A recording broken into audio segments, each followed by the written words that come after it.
And welcome back to the Hot Lap. We're talking WRC Rally Kenya, one of the most popular rallies of the year. I mean, they're all good. I know, they're all good. But many people, including myself, really have a special place for WRC Kenya, with Elfyn Evans leading the standings, something which I did not think was going to happen. Yep, I'm going to have to eat humble pie at the end of it. Let's have a look at WRC Kenya, shall we?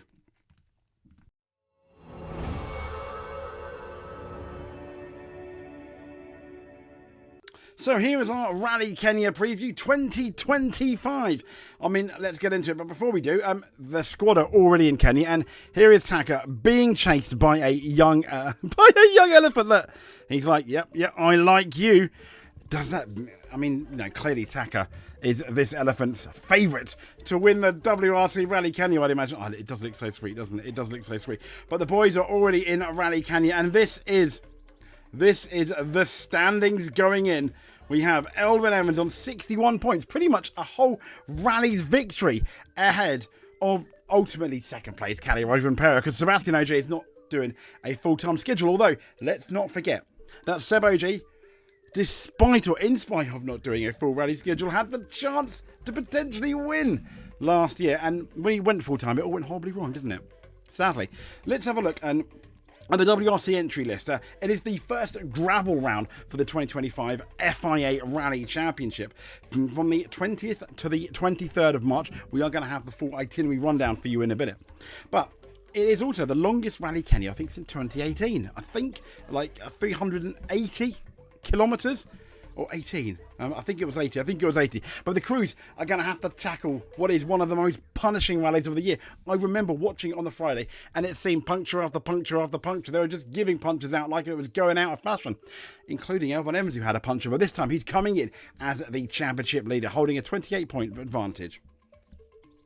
Joining him is going to be Kalle Rovanpera, the man that won the rally last year, alongside Takamoto Katsuta. He finished on the podium in 3 of his 4 previous safari starts, and he was so close to winning Rally Sweden. Can he go that one more? Sami Piari also lines up in the GR Toyota Rally squad.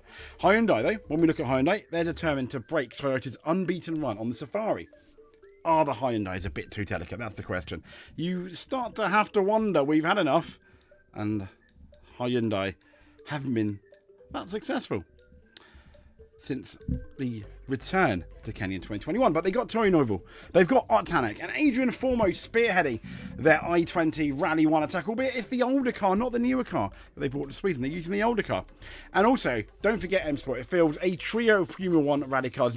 Sadly no Martin Sex this time out, but Gregor Monster, Josh McLaren, and gentleman driver, they said, Jordan Seredis taking the wheel. Don't forget also, in WRC2, we have the Oliver Solberg, alongside other people I can never pronounce. Ketinowaka. No, I can't. But he debuts Kajetanowicz. He debuts a similar car though. And other notable entries, including Jan Solas, Gus Greensmith, as he did last year, and FIA Junior WRC regular Diego Dominguez. I'm terrible. I'm so sorry, guys. I'm just terrible with pronouncing. So if we scroll all the way down here, we are going to have the itinerary, which is number 4. Here we go. So Wednesday, what's happening Wednesday at 10:01? This will be local time, 5 kilometres, is the WRC Kenya Shakedown. On Thursday, the 20th of March, 11:26, the ceremonial start. And then at 5 minutes past 1, it's going to be this super special stage and SS2. 2 stages on the Thursday evening. Then we go Thursday afternoon. We then go on Friday, 6:15 in the morning. Very early, we have the service. And then just shy of 7:30, we've got Camp Morgan. It's SS3. Ending at lunchtime, I think. I want to say 11:02 or 12:57 with SS7. Yeah, not bad. And then starting again at 12:50, 14:25, all the way to 16:31, up to SS10. And then Saturday, another big day for the rally, not as early as before, 8:41 local time. That's SS11 going all the way to SS16, finishing at 6 minutes past 5 in the evening. Then Sunday, the kind of like half day. I know, I've said enough. SS17 at 7:53 local time, and then SS21 at 2:15 with a podium ceremony at 3:30 3. But WRC Kenya, this is obviously the entry list. Can I, by any chance, make it a bit better to see? I don't know. Do that. And if I big screen it, I wonder if we will be, if I put it on the big screen, which we seemingly now have, that might be a bit better, but I don't really think so, if I'm honest. No. We've already told, to be fair, I've already told you about it. But let's have a look then. At the Toyota Gazoo. And who says what? When we scroll down, we've got Elfyn Evans. And he has come out. And let's make sure we can read it. Elfyn Evans, oh no, where's he gone? Elfyn Evans has come out on car driver 33. He said it's been a good start of the year for us. We can be happy with how well the first 2 events have gone. But now the focus moves to gravel, where the learning starts again with another new tyre. While not representative of the roads in Kenya, yeah, we need to remember that. Yeah, this new tyre. This is the first time they're going to be on a gravel with the new Hankook tyre. This is the new Hankook tyre that Kalle Rovanpera is not doing particularly well on. He doesn't seem to be confident. And Elfyn goes on to say that the Safari is indeed a unique rally with a special set of conditions to face. He said it's not easy, even if it's dry. But when you add the likelihood of rain and standing water, which sadly didn't happen much last year, it can be a huge challenge just to get to the end. This has been an amazing rally for the team over recent years, and while it's not perhaps my strongest event personally, we want to aim as high as possible and challenge for the win if possible. There he is. Now, Kalle, and he said himself, Kalle Rovanpera, it's not been the easiest start of the season, but we're not too far from the fight. He says, now we move on to gravel. It's a new chance to push hard and try to get back to where we want to be. I can't help but feel it's kind of like a reset for Kalle Rovanpera. Reset, try again. The championship is by far from lost, but he needs to not have too many more of those Sweden Monte Carlo-y weekends. He goes on to say the team has been really strong so far, and we just need to put all the pieces together on our end so that we can be on the same pace. The test last week was really important to try. By the way, they tested in Portugal.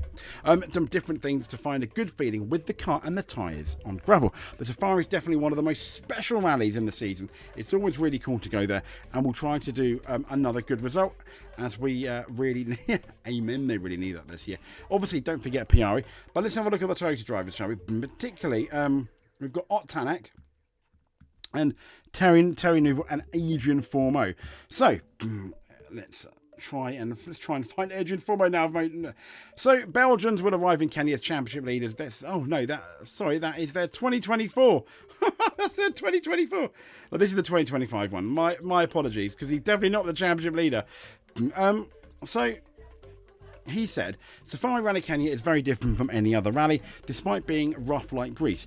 Kenya's conditions, weather and surface can change very quickly. It's rainy season over there, so if there's precipitation, it's very demanding for both the cars and our visibility. The roughness of the terrain changes year on year. In addition to that, there are a couple of new stages as well as others that are run in the opposite direction to last time. Nevertheless, we need to have a clever drive. He absolutely does. Let's have a few quotes of what Tanak says. He says, Safari Rally Kenya is the most testing rally we have on the calendar. Generally, the roads are very demanding and rough, but super fast at the same time. As we discovered last year, stones can appear from anywhere. Yeah, I mean, to be fair, Tanak had some of the worst luck last year. He said the key is to find a perfect balance of risk and reward. That's what Kalle did. Ultimately, also, that's what Katsuta did. Can Katsuta go that one more? I really hope he can. I mean, we're going to have our fingers crossed. So, let's talk about the drivers then, shall we? And here we go. We still have this. Yep, we got the Rally Sweden background. Interestingly, but let's talk about the rally drivers then, shall we? So, who do we think is going to win? I'm not too sure. Well, let's just put it in order. I'm going this guy here. I think Kalle Rovanpera is going to be the favourite.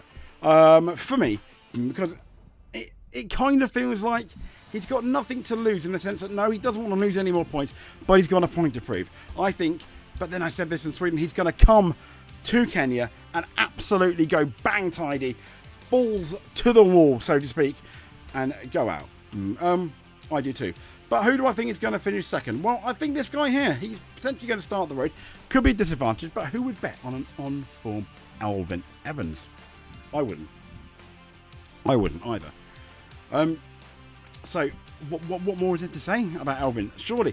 So, who do we think is going to finish third? Well, I'm going to say an all-Toyota podium because when you look at the history of the Hyundai cars, they are a bit more fragile, and this is a longer rally than last year. Are they going to last? Well, I certainly think Takamoto Katsuta is going to last, and what a season he's had. I need a humble pie again with him. Like I said with Evans, we are seeing he's fighting for his career, I think, this year, and so far so good when you go to Sweden, but we kind of need more. So honourable mentions obviously for Adrian Formo. I think he's going to be really, really strong here, and he's got up against it though. He's got Terry Neuville, the championship leader from last year, the championship from who's coming into this rally, the championship lead last year. This year, as we've seen, it is very much a different. But I think Hyundai are going to go in, are going to be formidable. But are they going to last like Ott Tanak, the man? I've always said one of the fastest rally drivers of this generation. But he's either played by bad luck and sometimes poor decisions, in terms of risk and reward. Yeah. And I think that's going to be the absolute key to this rally, is risk and reward. It really, really will. So from Ott Tanak to Piari, who is hiding behind Tanak at the moment, because I've got to stop the Ott Tanak logo. There we go. Sami Piari. I think it's going to be a tough one for him. It's going to be a real tough one for a rookie to come in, and I'm not holding up much hope. I think anything in the top 5 for Sami Piari is going to be very, very good. Absolutely will. So from Sami Piari to the M Sport boys of Gregor Monster, I think it's going to struggle. We've had little flits, albeit, of genius from Gregor Monster, but they're 2 and far between. So I'm not too sure. Josh McLean, I think if Josh can beat Gregor Monster, he's done his job, basically. Both of them were slightly embarrassed a bit by Martin Cesc, but if he can beat his teammate, he's done his job. So that's pretty much the rundown. I didn't really get any of the M Sport quotes, so I apologise for that. Maybe I can get them again. Yeah, the build-up to one of the most exciting WRC events of the year is incoming. And if you made it to the end, please, if you're not, give us a subscribe. That would be absolutely amazing. Really appreciate that. You just clicking on this though is enough. It's more than enough for us. But if you want to do a bit more, hit that like button or comment below. Let us know who you think is going to win Rally Kenya. But until then, stay safe. Thank you for watching, and speak to you soon.